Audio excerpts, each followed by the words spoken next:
Bismillahirrahmanirrahim. Assalamualaikum warahmatullahi wabarakatuh. Selamat pagi siswa hebat 10 TKRO A, B, C, dan D. Hari ini untuk tambahan materi, Ibu akan menyampaikan sedikit pengantar tentang materi hidrosfer ya.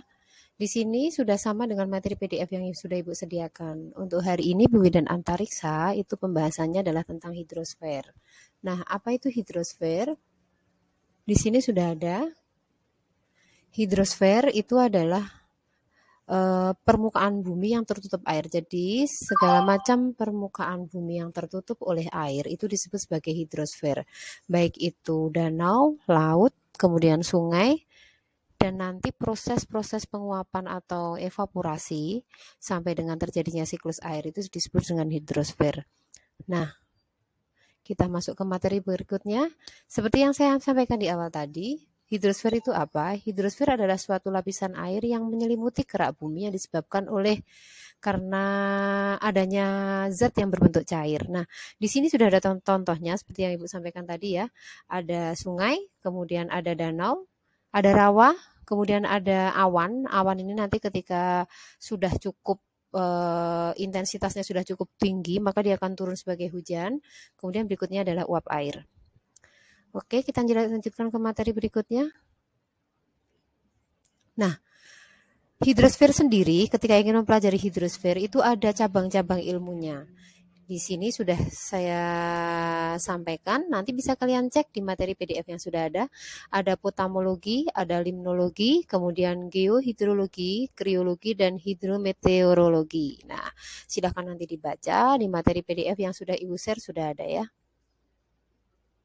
Berikutnya, nah, ada beberapa macam siklus hidrosfer. Ada siklus panjang, kemudian nanti siklus sedang, dan yang terakhir adalah siklus pendek. Nah, siklus panjang itu apa? Siklus panjang itu adalah salah satu kondisi ketika uap air yang berasal dari lautan itu tertiup oleh angin ke arah daratan, sehingga kondensasinya itu mencapai satu titik yang beku pada tempat ketinggian tertentu. Nah, kemudian nanti akan membentuk kristal dan membentuk awan, kemudian nantinya akan turun sebagai hujan di pegunungan. Nah, seperti itu ya. Di sini sudah ada. Nanti silahkan kalian baca siklusnya seperti apa. Siklusnya terjadi pada suatu badan air. Nah, urutannya bagaimana? Nanti kalian bisa baca di PDF yang sudah Ibu share. Berikutnya, siklus hidrosfer yang kedua adalah siklus pendek.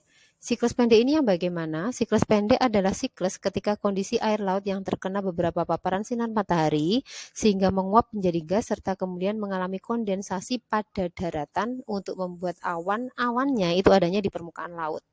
Nah, siklusnya seperti apa? Di sini sudah ada bagan siklusnya, nanti bisa kalian baca juga di PDF gitu ya. Berikutnya, siklus yang ketiga adalah siklus sedang. Siklus sedang itu adalah siklus hidrosfer di mana salah satu kondisi uap air yang berasal dari tekanan air lautan yang ditiup oleh angin pada daratan sehingga membentuk seperti awan atau hujan yang mengalir dan melalui sungai-sungai hingga kembali ke laut. Jadi dia uap airnya, ketika laut itu menguap, kemudian terkondensasi, membentuk awan. Setelah membentuk awan, kemudian dia akan turun menjadi hujan. Kemudian airnya dari air hujan itu akan melewati sungai, kembali lagi ke laut. Itu namanya siklus sedang.